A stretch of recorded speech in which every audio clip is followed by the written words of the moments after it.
great things about CapCut, and the reason why I advocate for this as a beginner editing software, is because a lot of the functionality is extremely simple, as we've seen with the audio, as we've seen with transitions, as we've seen with animations. Now, this is also the case when it comes to speed. So in my timeline, I currently have a clip of a waterfall. This is actually in slow motion. So if I hit play, you can see that the waterfall is in slow motion. So what I want to do is add some speed or some speed ramping to this particular clip. And to do this, all you need to do is, with the clip highlighted, go over to your adjustment panel, and at the top where you've got video audio, you also have speed. If I click on speed, there's something I want you to notice straight away. Beside the fact that we now have different options in our adjustment panel, over in our timeline, the clip itself, towards the top, we have a toggle that we can drag, and as you can see, we've currently got this at 1x. So if I was to pull this down,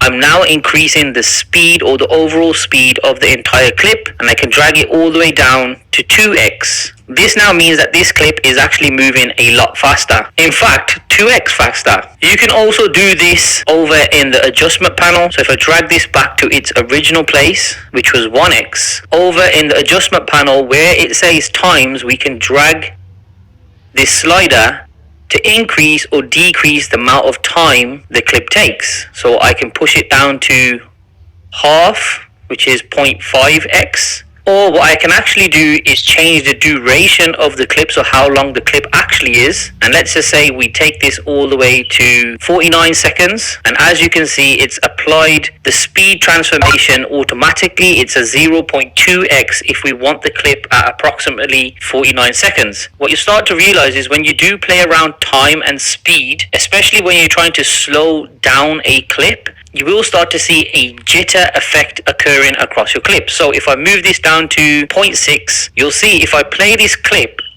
it's not as smooth as you would want it. And what CapCut allows you to do is click on this smooth slow-mo. So if I turn this on, I'm now greeted, firstly, the processing that is occurring to the clip, because I've currently got it set on frame blending. However, I personally find that with optical flow, you get a much better quality, as it says there. However, the processing for the clip does take longer. So let's go ahead and hit optical flow. Now I've got the smooth slow-mo applied. This took approximately 1 to 2 minutes. This usually depends entirely on your operating system and how quick it can process the slow mode. So if I go ahead and play this, you can see that the slow mode itself is a lot smoother, which is great. However, the clip itself is already in slow motion. So what I'm going to go ahead and do is undo all the settings that I've currently went through, and I now have my clip inserted into my timeline at its original speed, which is slow-mo.